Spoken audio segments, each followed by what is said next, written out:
The biggest wave of refugees in modern...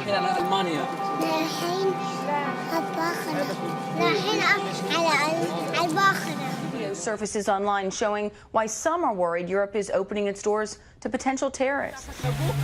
I was just fearful that they're not going to make it because they're going to die of hypothermia before they get anywhere safe. You know, it was a couple of months ago that ISIS threatened to send 500,000 migrants to Europe as a psychological weapon. We're trying to get them dry as they arrive, wet and cold, and they don't know where they are, and places to sleep every night when they come here. Many of them are Muslims coming from Muslim countries. Should we really be opening our doors at the risk of letting in terrorists? These are families who want to live in peace and haven't had that opportunity in a very long time. So we wanted to know how much money this is costing taxpayers and where that money is actually coming from. There must be something back home that's pushing them to go, and usually that's the safety of their families and the safety of... You can see how low this boat is in the water, and there's actually one man who's already out in the sea, clinging to the side. We give up everything. Our bag is onto the sea. We have nothing. We're afraid. But number one, it's a national security issue. Where are you headed now? Anywhere to live.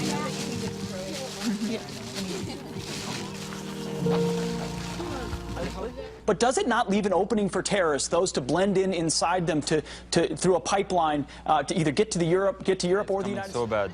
And I bring my brother, all his dream, it's looking for a normal life, not more than that. Terrorists. Taking Islamic refugees would be suicide. إذا ما طلعنا فيه راح نضطر إني نبقى على الشط.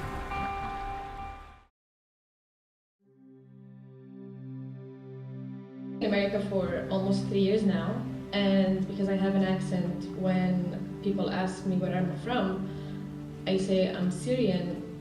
The reactions usually range from, oh, I'm sorry, is there anything I can do to help? To questions like, oh, but you speak English. Like, oh, you don't look Syrian.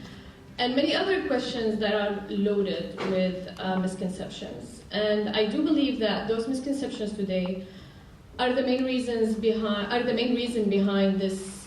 I will not call it the hatred, but I will call it the unwelcoming behavior toward us. Many people don't know where we came from, they don't know anything about our culture, they don't even know the reason why we had to flee the country. So for the normal American who watches the news every day, Syria became associated with ISIS. So today, what do you expect from this person who probably not able to locate Syria on the map? The only thing that he knows about this country that, oh, this is where ISIS videos come from. Sadly, those people don't know that we are humans, we are fleeing war, we are fleeing the terror, the Assad government and ISIS terror. Media, by its very term, means to be a medium. And so in that medium, certain images and news and facts get distorted or are misrepresented. That's really, really harmful. And we've seen, especially in the past couple of years, especially this year with this intense polarization of what news people consume. Even in our own country, we need to change our language a little bit. It really is always painful when I hear people say illegals, right? No human being ever is illegal, right? People may not be documented. To just become more sensitive about the kind of language we use and how we talk about other people. The key is to get people to recognize themselves in somebody else, right? To see that other human being and not say, ooh, I don't like that foreigner, I don't like that stranger, but oh my God, that girl looks just like me, or that mom looks just like me. These large numbers of people fleeing are described as if there was some sort of a weather phenomenon. And I think that language wasn't helpful, right? To sort of lose sight of these individuals that are making very, very difficult decisions to leave home because they want to make sure that the children don't get killed by bombings, right? But they all get subsumed into this avalanche, right? That was another term that was used, again, instead of something from like a natural disaster, right? When these crises are, of course, all man-made. They focus so much on the broader image. They focus so much on the numbers. They focus so much on the sad photos. So they made this conflict or this part of the world with its refugee crisis a very faceless crisis because they didn't really bring the personal voices. And sadly, Trump played that card so well, and he was able to convince his supporters that all the people from that part of the world are ISIS, without really telling his supporters that actually the majority of the killing that is being done by ISIS today is being done towards the Syrian people. And the Syrian people actually started to fight ISIS since 2013. But a refugee is somebody who's had to leave the boundaries of their own home and they're now displaced in a second or third country looking for a place to be safe. Crisis that we're talking about in the US for the most part has to do with the Syrian refugee crisis. But of course the refugee crisis as such is much, much older. For hundreds of years, and there have been waves of refugees for centuries. I would say that the depth and the breadth of the current crisis, 65 million displaced people, started sort of in the 1980s when there was famines, there were wars, environmental degradation. And so what we have been talking about in the US and what we've been sort of paying attention to is just the last 5-6 years, the beginning of the Syrian civil war. But the crisis has been building much, much longer. If we look at Africa, if we look at Asia, where people have been displaced for decades now, and we just didn't pay attention, and now we are paying attention. A lot of aspects of this crisis that happen to people, and then people have to react to it. And a lot of these families and a lot of these people are not people who chose to just leave their homes. They were forced out of their homes. What can you do to help?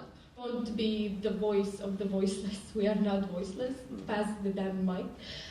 You should bring more Syrians to the table. I think, as I mentioned before, this whole issue, honestly, and this whole misconception started because there was no personal voice to this conflict. And I think if you brought Syrians to your community or to any community that is today fighting against the Syrian refugees and show them that no, those are normal people and they are not crazy humans that are going to come and destroy you and destroy your country, I think you will be able to change something. Remind people and educate people that this, what has been termed the global refugee crisis, is not a new crisis, and that displacement and migrancy are not new. These are things that have happened throughout history. There's a lot of misinformation out there and disinformation, and when you're just talking to people on human terms, they're a lot more receptive to this issue than the way that it is portrayed in the media. We view the refugee crisis as a global crisis and a generational crisis, something that's not going to just resolve itself or be resolved within our time here at Vassar or even within our probably a lifetime. We reach out to people, and when we talk to people, we get questions, but they're terrorists, or these, there's just all of these things that are not true. So it's key that we sort of present this alternative image, which we believe is the true image of what the situation is and who the people are, and sort of push back against this cycle that we see happening right now. If through those panels you reach out to 100 people, right? Those 100 people then talk to 2 of their friends. That's 200 people. They talk to 3 of their friends. It's a cascading effect. It's an exponential effect. And so, just in my opinion, if you overhear someone in the cafeteria talking about the crisis, that's a success. That's it. We initially started just the group that's called Vassar Refugee Solidarity, a number of students who thought about what we can do. We organized a big teach-in, a big class. We had 170 students sign up for that class. And out of that class, we sort of developed some ideas. And one of these ideas was to help resettle some families. And that became sort of an idea we could pursue. And then we actually pursued that idea, and we reached out to one of the resettlement agencies that does that kind of work. They put together an application with the State Department, and the State Department gave us permission in October to start receiving families in the Hudson Valley. We were allowed to get 80 individuals from Iraq, Syria, and the Congo. And the idea had been that the people who come from the Iraq were special visa refugees. These were individuals who helped American soldiers during the war, right? That's why they were allowed to come to the US. And then, of course, we had an election, and it became much, much more difficult to do that kind of work, and everything is a little bit hanging in the balance now.